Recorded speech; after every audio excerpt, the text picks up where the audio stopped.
Good afternoon and welcome to week 7 of the CFB Graphs Quick Hits, which is what we're calling this Thursday afternoon kind of show.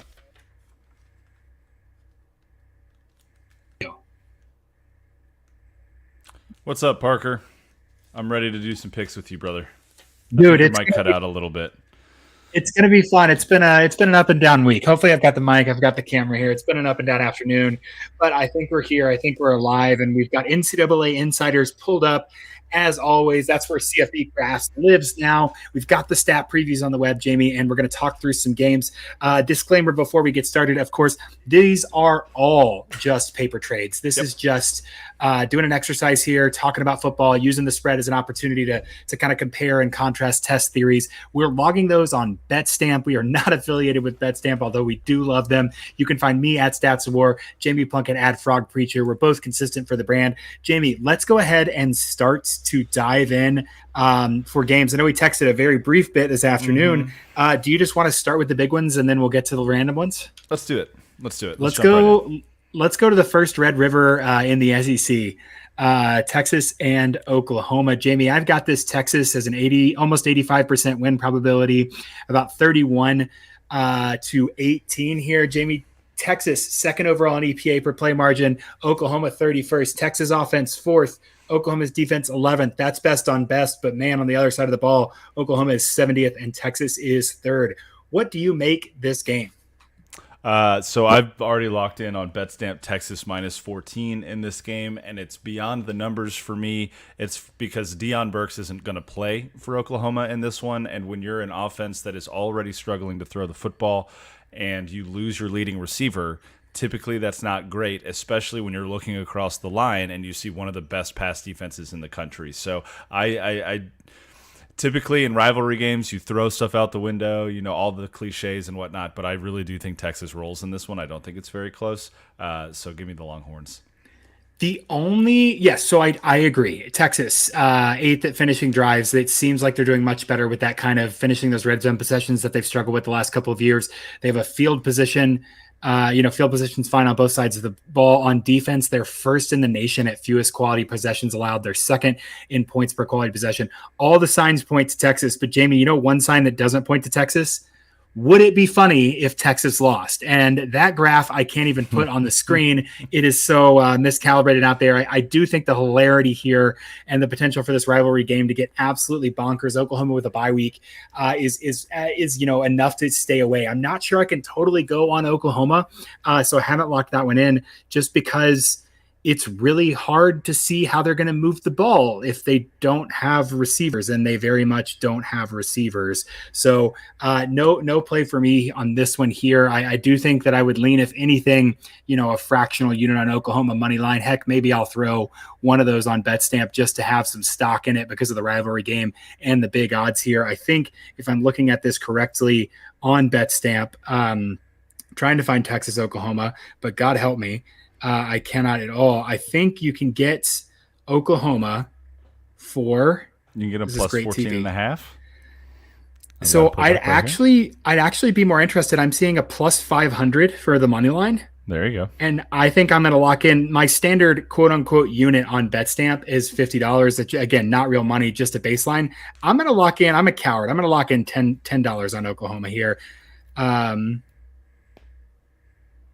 Hey, you can get the under to win 50 at 50. Would that be something appealing in this? Because, and the reason that I ask that is Texas could very well win this game by 2 touchdowns, and it'd be like, I don't know, 24-10. And it still be the under. Yeah, absolutely. And the under is correlated with Oklahoma winning absolutely as a double-digit dog there. So that's not crazy by any stretch of the imagination. I like that. I like that underplay or under thought as well. Just because, again, you want to correlate outcomes, and that makes a lot of sense. You also look at pace here. Both teams are pretty pass heavy, but I do think this underscores what Texas wants to do. They want to run as much as they can. If they get in a positive game state, they want to minimize variance and run the ball.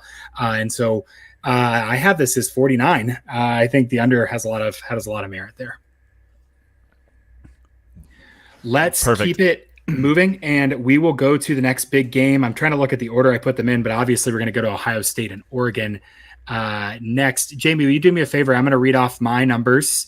Would you read me what you can see for a current number on this as well when I get done with that? I've got Oklahoma at about a 63, or excuse me, Ohio State at about a 63% win probability, Oregon 37.15 at home, 27-23 more or less here. So I believe this has been all over from 4.5 to down to 3 and back up to 3.5 again, back and forth here. But strong lean towards Ohio State for me initially, just based on the number.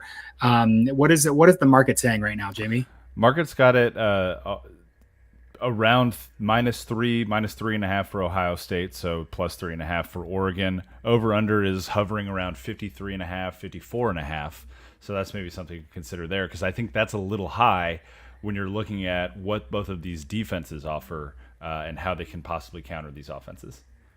That makes a lot of sense. You've got number one overall for Ohio State in terms of EPA per play, opponent adjusted.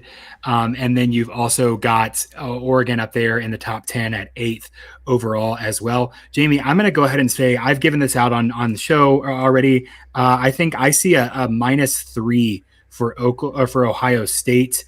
I'm going to go ahead and lock that in and track that bet. I think Ohio State is the clear better team. The only worry I have here is that Will Howard has not played in such an adversarial environment as he's going to see in Autzen this weekend. And that to me is problematic only in the sense that, maybe he can't be just fine, which is all he needs to be with this offense, with Henderson and Judkins and Smith and I mean, just everybody all over the field. I really think that it's going to be a lot of support for Will Howard. So I do like what they're able to do in the run game. I do like on defense that they'll match up really well against Oregon's rush. Dylan Gabriel's average depth of target is like half of what his career average was. And so we're already seeing maybe that Oregon offense isn't clicking as well. And frankly, Jamie, how many times can a team that we think is good look bad before we stop thinking they're good? I feel like Oregon's butting up against that, frankly. They are. They're butting up against it very quickly. You're worried about how Will Howard's going to respond in Autzen. Look at how Idaho responded when they were in Autzen. The fan base didn't seem to rattle them, and Oregon's offense certainly didn't seem to rattle them in that football game. And 2 words for you, Parker: defense travels. And I think that beyond just the weapons that Will Howard has offensively, that very, very talented Ohio State defense is going to give this Oregon offense a lot of problems. And so I've locked in I've locked in Ohio State -3.5 already. Autzen's going to be loud. There's no doubt about it. But I just think that top to bottom, Ohio State's clearly the better team in this matchup.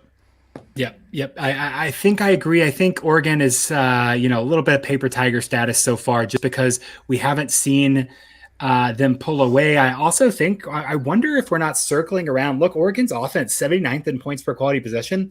I wonder if they're not in their kind of early stage Sarkisian era where there is this problem with finishing drives, and when the field shortens, kind of making sure that you innovate well. And some of that is they obviously are pretty aggressive on 4th down. Historically, last year we saw a couple spots in the Washington game, but some of that also is maybe they just don't have that number one wide receiver that is absolutely dominant that can finish drives. So I could still see, Jamie, on Monday, my did you really get beat that bad graph being close here, and Ohio State winning by 17 just because they brought guns and Oregon brought knives in terms of field goals and touchdowns. So that's definitely on my radar.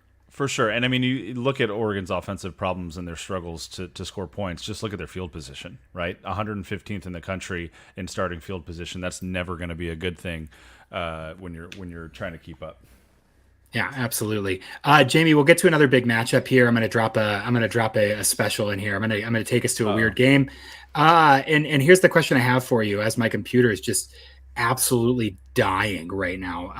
And I can't spell Eastern because, of course, I'm trying to go to Eastern Michigan and Miami. Jamie, why is Miami favored here? That's what's crazy to me overall. So that question alone, my numbers love Eastern Michigan here. They think that, Eastern Michigan at home especially is a pretty big advantage, but I get Chris Creighton as a dog and my numbers have them favored. This is one early in the MAC. I generally am a little bit worried about these teams because I feel like they operate so differently in the non-con, just trying to survive, and then you get into the MAC season, and that's a real football season. Here, I think I know a lot about Eastern Michigan, and I think Miami wants to be better than they are. I wanted them to be better than they are, but you look at the underlying metrics and things that are going to matter in MAC games. They're 122nd in EPA per rush, 134th in finishing drives, 128th in field position, and 112th in third and fourth down success. This is not a great Miami team. I'm going to trust Eastern Michigan here and go ahead and lock them in. I believe they're 3-point dogs right now. Let me see what I locked them in at. I'm going to trust you, Parker, implicitly, because I'll be honest, I love the MAC. I haven't watched a single lick of either of these football teams this year. So my eye test is nil. Looking at your numbers, I can see why you enjoy, why you favor Eastern Michigan in this game. When you said we were going to go to a crazy game, my mind immediately went to UTSA Rice. So I was preparing to talk about the in-state Texas game of the week. We'll do our Texas Sicko special of the week. Absolutely. Shout out to the originators, the Sickos committee. I feel like anytime I invoke Sicko, I need to duly credit those weirdos. Let's talk about UTSA and Rice. Jamie, I will note Eastern Michigan down 2-2. So some movement agreeing with me absolutely there on BetStamp. Let's go ahead and look at this one. Again, two not amazing teams, and I cannot believe I have Rice favored. Jamie, what's the rule? Don't bet on food. I am nervous about this one. I might take the model out back and have a conversation with it about this game. What are you thinking? Yeah, say a prayer over this. I don't know what's happening here. UTSA is struggling this year. They lost so much talent, but realistically, Jeff Traylor's going to be prepared for this football game. He knows that this is an important game for UTSA, just for the in-state purposes, for recruiting, for all of the things. And I like UTSA in this game. Look at UTSA's offense, though. Those offensive numbers are so bad. I mean, we're getting into like Southern Miss level territories of deep red here. And they run the ball. They just run the ball so much, and they're just so very not good at it. It's tough. It's not tough what to look you want. And I tweeted this last year during the bowl game and got some egg on my face. That's fine. It happens because they came back and won the bowl game, but they had a disastrous start. And I said, is it too soon to point out that there's a lot of college football coaches that are successful one year and then have no inkling of success without that same quarterback? And I wonder if we're not seeing that with UTSA. I hope not. I like Jeff Traylor and feel like they have solid bones. UTSA is flush with cash, to quote John Ralphio Saperstein, with that Texas Health deal that's going on. So very well poised to come out on top. But man, it looks like they are exploring what rock bottom looks like and hoping to build some foundations and kind of improve from there. There's no such thing as rock bottom. You taught me that. It doesn't exist. It doesn't exist. But what does exist, and I said this a couple shows ago, recruiting cycles. UTSA is not immune. I mean, if Alabama under Kalen DeBoer isn't going to be immune to a recruiting cycle, then UTSA isn't going to be immune to a recruiting cycle. They are at the very starting point of their next 4-year cycle, and this is just what it looks like sometimes. I still think, though, that the young talent that they have, even though it's underdeveloped at this point, and some of the transfers that they brought in haven't been performing up to snuff, Rice is wallowing. Rice is one of those programs where I don't know what the top end of a recruiting cycle looks like for them, but they're not at it either. So give me UTSA. I've locked them in -4 over on BetStamp. I like that. I'm gonna tell you there. I think that reasoning is good. We'll just do a little fade the model play. Why not? Why not go against the numbers? Gotta say, it looks like my video has frozen. Hopefully you can hear me. Man, my computer is just having a time of all times here, really struggling. I don't know why, because this doesn't normally happen like this, but it's all good. It's all right. It's not my focus on my face, and hopefully it'll come back here in a minute. Jamie, let's talk about a game that is going to, kind of go against everything I believe about modern college football. And specifically, I'm going to go to UCF and Cincinnati, which is not the most interesting matchup in the world. But as you can see already, I mean, Cincinnati is a 3-point road dog. I'm actually really liking Cincinnati here. I think the offense is legitimately fine. Brendan Sorsby looks very good. They're keeping him well protected. The front is very disruptive. And Jamie, how are the vibes in Orlando right now about this program? They're not great.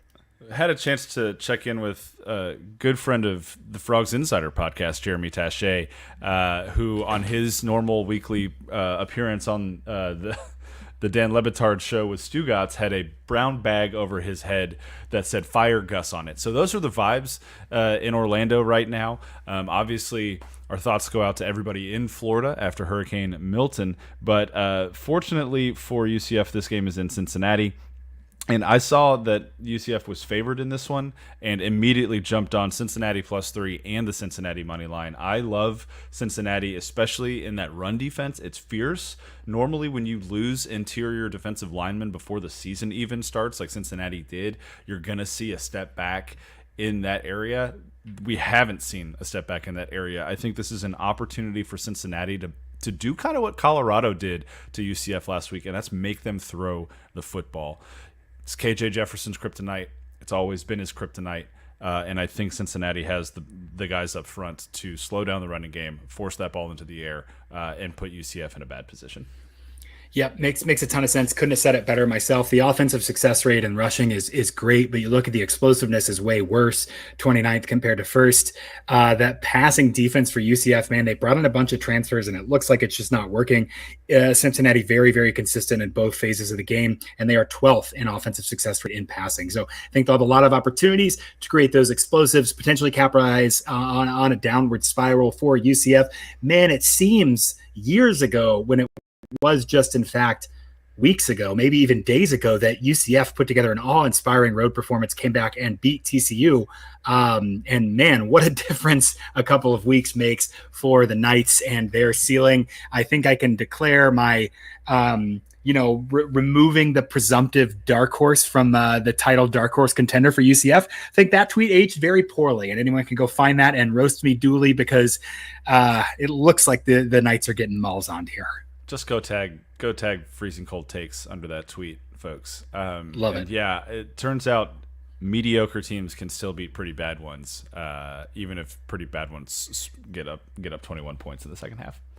Yep. Hit me with your next game. We don't have to wallow. Let's stay in the Big 12 for a second, and let's go out to a team in Provo, Utah that I have really enjoyed watching this year. Let's talk a little Arizona BYU, Parker, because this is another situation where BYU has a chance to put their fantastic defense on display. I have been so impressed by BYU so far this year, and they have, Ted McMillan. We've talked about this for a couple weeks now. If you can slow him down, if you can keep the football out of his hands, you have effectively kind of neutered Arizona's offense. I think that, you look here, EPA per dropback, BYU is 4th defensively. I think they have the guys in the secondary to slow Arizona's passing game down and stay undefeated, get to 6-0, be bowl eligible, which I don't know if I when I was in Vegas in the offseason took the under on BYU's win total. I'll have to go check, but I might have to rip up that piece of paper here after this weekend. Yeah, I light a cigarette with your BYU under 5.5. Jamie, I need to go back through our text messages and see what we talked about on that, because I'm pretty sure we talked about BYU. I will say BYU is a team that has just not been winning in sustainable fashion, but they've done it a couple of times. So at what point does unsustainability become identity? I think that's what BYU is that's what's on the table for BYU this week. Their defense is legitimately good. Their offense is legitimately specifically in the run game, they have not had much success. They're 106th in success rate, only 32nd in EPA per rush. So a couple big plays, but that boomer bust kind of is hard to maintain successfully, especially when you're not winning outright on athleticism or automatic, scheme advantages. And I think that this is the game that really is going to test the BYU theory of 2024, specifically in exactly what you mentioned. With Fafita and McMillan, Arizona has as high an explosive ceiling as anyone in the nation. Jamie, if they can impose their style of play on this game, make a couple big hits early on in the passing game and get into a positive game state, they could win this running away.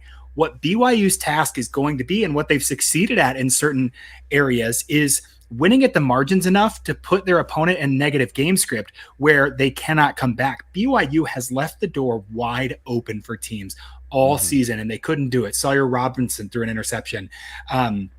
Avery Johnson just laid down and handed them the ball 7 times in the span of about 13 seconds. I think if you go back and look in that game as well. So I do think that Arizona is interesting as a dog with juice for me. But I think this is one of those where, again, if we're just putting pen to paper and we're thinking about what's going to happen, I want to see how the markets react after the first drive or two and kind of see, hey, who's dictating the pace, and maybe you can get a little live action to really dial in on what kind of game they're playing, because the two games that they're going to play are so wildly divergent. And with Arizona having such a high passing ceiling, at any point that script can flip and things can get away from BYU. So kind of a quest on the edge of a knife thing here for BYU and Provo. But I do think that they are the better team. Obviously have them favored substantially here. Have not been super impressed with Arizona and what they're putting on the defense and what they've put out there. Another thing to note that's just kind of sad for Arizona with having Noah Fafita and having Ted McMillan, 128th in points per equal. Guys, just throw it, just get the ball to Ted in the end zone, man. I think that's all you got to do. And it seems like that's not clicking. Sometimes the best coaches overthink. And it's just hard. It's hard. McMillan, you can just throw it at him. I think back to the 2014-15 TCU offenses where you really could just simplify and say, hey, Josh Doxson's down there somewhere. I'm just going to get him the football.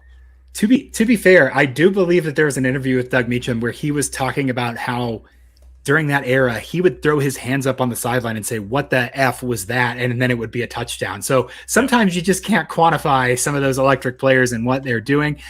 Jamie, where do you want to go next? I know that I want to hit Iowa State, West Virginia, get a little Riot Bowl action, and then we can go wherever else from there as well. Let's do that. Why don't we hit Riot Bowl, and then we can take a look at Ole Miss LSU. What a great repartee there. Hey, Jamie, where do you want to go? Here's where I want to go. That was just real give and take. Got this about 80% for Iowa State, 33 points compared to 21 for West Virginia with about a 19% win probability. Iowa State is 11th in EPA per play margin. West Virginia is 52nd. I feel like I've talked about them every week because I've just been backing them every week, Jamie, because this is as complete a team as Matt Campbell has ever fielded. And now that we are back in the world of realistic expectations, and we're not talking about USC head coach Matt Campbell, we're talking about the best Iowa State coach in history and one of the better Big 12 coaches in history. I feel like Matt Campbell has finally got this dialed in here. The offense is fine at 20th. It's getting better as Abu Sama is playing weaker defenses and able to get his yards after contact numbers up. 9th overall on defense. Very, very Campbellian. Very, very solid. Their EPA per dropback is 25th overall. Rocco Becht is #good. West Virginia's defense is quite poor, 106th in EPA per dropback. That mismatch alone is enough for me to want Iowa State here, Jamie. Yeah, I'm all over Iowa State over on BetStamp. West Virginia is 3-2. They're 2-0 in Big 12 play, but their wins are over teams that don't really have a pulse. Their Big 12 wins are over Kansas and Oklahoma State. So I'm not really buying a ton from just those wins just because of the quality opponent. When they have played teams with a pulse, Penn State, Pitt, they kind of got it handed to them a little bit, especially in that Penn State game. They couldn't really move the ball on offense at all, and Pitt mounted a huge comeback. It's hard to bounce back after rivalry losses like that, and I think they got a little bit exposed in both those games. So, yeah, I agree. I really like Iowa State. They've been phenomenal so far this year. They should be, at this point, one of the front runners in the Big 12 alongside BYU, but they've looked better in their wins. Like you mentioned with BYU, it's kind of playing with their food a little bit too much. Iowa State really hasn't. They struggled early against what is, I think, a better defense for Houston than anyone's given it credit for. But at the end of the day, they still won by 20. They shut out Houston. And I don't see them having much of a problem with West Virginia here either. Totally agree. The Coal Rush uniforms are great. Night games in Morgantown are weird, but I do believe Iowa State is the much stronger team and therefore the right side. Jamie, just a drive-by here. Looking at time, I think we're going to go to Ole Miss and LSU and end on that game. I do want to take a little segue here and talk to you about Big 12 overall. I'd like to present a very nuanced question to you and get your reaction. Yeah. Texas Tech, question mark? No. Not buying it. I'm not buying it. Look at what's gone on here so far. They've gone to overtime with Abilene Christian to start the season. Not a great look. They kind of got worked by a Washington State program that was just abandoned by the majority of its conference and is having to pay like millions of dollars to get Boise State and Fresno State to join them in the Pac-12. They worked North Texas. I will give them credit for that. They beat a good Arizona State team. They hung on by the hair of their chin against Cincinnati at home, and they did go to Arizona and get a win. None of those wins have been terribly convincing outside of the the North Texas game. And it goes back to some of these offenses that they've been playing. The best offense they've played, in my opinion, so far is Washington State. They gave up almost 40 points to that team. You know, I don't have it in my spirit at this point, Parker, to buy into 5-1 Texas Tech. I don't think that in the long run they're going to be a competitive team in this conference, because not only do they have to go on the road to play Iowa State later, they play Colorado. They've got Oklahoma State and West Virginia and TCU and Baylor. It's not the hardest schedule in the world, but I can't see Texas Tech coming away from the back half of this better than 4-2. You know, and at that point, you've got probably 3 or 4 teams that are still ahead of them in the conference standings. So, will they finish in the top half? Yes. Top quarter, maybe. But I still think there are some flaws, especially defensively, from this team that's kind of holding them back a little bit. Makes a lot of sense. Looking ahead to the Colorado game, I just want to point out, if you have not searched the difference in elevation between Lubbock and Boulder, you would be surprised with regards to home field advantage. Yes. Let's go ahead and hit what will be, I think, our final game of the week, although there's more we could talk about. Kansas State and Colorado. Maybe we'll fit both of these in. Jamie, we'll fit both of these in. Let's hit Ole Miss LSU. I don't have a play on this one because, as you'll see again, I'm in another spot where the number really likes Ole Miss. But, Jamie, we do not have a night game in Death Valley variable here. This makes me extremely nervous. Trey Harris is not playing. I have Ole Miss 30, LSU 21.5. That's 74% win probability for Ole Miss, 26 for LSU. What have you got on this game? I am on both of these games that we're about to talk about. I'm very nervous about what I've done with my picks here. I am on Ole Miss -4. I think the loss that they've suffered earlier this year was just one of those complete fluke fart fall down situations. Ultimately, I think talent will bear out, even in a place like Death Valley, and I think Ole Miss will get a roughly touchdown win in this one. I just can't buy into Garrett Nussmeier. I can't do it. I know that he's been good this year. I know that he look. Why are your arms outstretched? Garrett Nussmeier drive-by in this handicap. Nussmeier might be one of the few redeeming things about LSU this season. Jamie, watch this. Here's the mark in the sand, the line in the sand. It's planting my flag, as the fantasy football draft Twitter likes to say. Garrett Nussmeier versus Quinn Ewers in the draft is going to be just an amazing, amazing period of content for us. Treasure it. Get ready for it. Be prepared. It's gonna tear apart families. Friendships are going to end. It is going to be amazing. I can see it already, because not one good thing I've heard from NFL people about Garrett Nussmeier. He's going to be a first-round pick. He's not only going to ruin families in the pre-draft conversation, he's going to ruin, I don't know, Carolina fans next 4 years, 5 years, Cleveland's fans next 4 or 5 years. I don't know, somebody out there NFL team-wise. A reminder to everyone that no one knows anything about the NFL draft, and the correct opinion is that the strongest opinion about which of two highly rated players is better is the wrong opinion. That is just scientifically the best way to go there. Everyone's bad until proven otherwise. Yes, now that I'm on record, Garrett Nussmeier is going to win Rookie of the Year. He's going to go to the Super Bowl and win multiple titles in the NFL. Garrett Nussmeier and Brock Purdy. We're going to get tired of seeing those two dudes in the Super Bowl. Every time I see Brock Purdy in a 49ers uniform, I think of the backwards interception pick six that he threw at TCU his senior year. Just beautiful. Just an absolutely beautiful piece of work. I will say, a game that Iowa State did end up winning, but not for lack of details. Yeah. I remember when we won't get into all of this, and we'll tie this up very nicely and go to this Kansas State game in a second, because I'll have a quick play. I remember when Iowa State and TCU played in 2020, and a certain individual did not play in the first half for whatever reason you want to believe. Mm-hmm. And I remember there was a specific uncalled, I think it was a pass interference, and Kelsey Patterson during the game tweeted 15 and multiple exclamation points. And it was maybe the peak of the Gary Patterson Twitter era, where I'm pretty sure she was tweeting about the the penalty, but very easily could have been making a social commentary on the first half of that game. Always a fun moment to remember. Backup quarterbacks are everybody's favorite player. Sometimes that includes the coach's wife.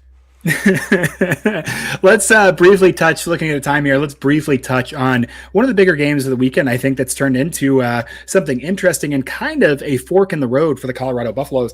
Kansas State goes to Boulder, 61% win probability for Kansas State, 28.9 points compared to Colorado's 25.1, 38.6 win probability for the Buffalo there. Jamie, I have a surprising take on this just because of what I've seen out of Kansas State in the mountains, out of Kansas State on the road, and out of Colorado against a run-heavy team. I think Colorado outright is one of my favorite long shot plays that I've thought about in a long time here. I'm going to go ahead and lock them in on BetStamp as an outright underdog, not for any kind of partial unit. I think that Colorado, the biggest compliment I can give to their football program right now is that they are a home dog with a lot of juice. And I think that they might just beat Kansas State outright this weekend. I fully agree. I am on Colorado plus 5.5. I am on Colorado money line. And this, just the fact that you said that made me feel better about it. But here is my thinking. If you take the game plan that Colorado executed incredibly well last week against UCF and you apply the same game plan to this football game, I can absolutely see a world where Colorado gets up, puts Kansas State in a position where they're forced to throw the ball more than they want to, and then it's all on Avery Johnson just to say, hey, it's on you. You can't rely on DJ Giddens. You can't rely on Donovan Edwards now. You've got to put the ball in the air. Can you beat this defense? Colorado's defense has been good this year, right? Credit where it's due. They've taken a big step forward on that side of the football, and they made UCF look miserable last week. KJ Jefferson threw 2 interceptions. They could not run the ball nearly as effectively as they have for the most of the season, and I could definitely see a world at Colorado where the same exact game script plays out in this one as well. So give me the Buffs. Yeah, I like that a lot. I think the game script is a hugely compelling argument. Also, Kansas State, very uncharacteristic of them, 131st in starting field position this season. Does not feel like a climbing team. They are 98th in rush rate over expectation, and I do think that Colorado is going to try to push the pace here and see what happens. Will be interesting to watch. I think the one fatal flaw for Colorado is if Avery Johnson can create with his legs out of off-schedule plays, that is going to stretch the defense. Then maybe like Kansas State get some of those big explosives and then get into a positive game state and be able to ground and pound and bracket Travis Hunter and force Shador to avoid pressure. But I hesitate to call it straight up, but I do think that Colorado as a dog has a lot of juice here. Yeah, I agree. And Travis Hunter, I mean, he's one of the 2 best players in college football right now, without a doubt. Yeah. And I just don't think people fully appreciate that because of some of the other nonsense conversations that have been had about Colorado. On my other media appearances, Jamie, I have been trying to do a better job this season. Not a better job, because I don't think I did a bad job, but a intentional job of talking about Colorado in a vacuum and just letting the nonsense happen and not reacting to like, okay, it is very annoying what's going on there. And the braggadocio and there's just the nonsensical posturing. It's just a lot. I don't like it. And we may not have to deal with it for much longer, frankly, but I think that to the extent that they are trying to do a rebuild, they're interesting. I think they've still made some mistakes. I think obviously the offensive line is really holding them back from being where they want to be. But this weekend we will see what Colorado actually is. And I think this is a one of the more consequential Big 12 games that we'll have in this regular season for sure between these two teams as we decide kind of who goes down what path. Jamie, this has been CFB Quick Hits Week 7. Always enjoy talking ball with you. Glad we're doing this season. This has been a lot of fun. You can follow Jamie on Twitter at Frog Preacher or at BetStamp at the same name. I am on both of those at Stats of War. And until next week, enjoy the games. We'll talk soon.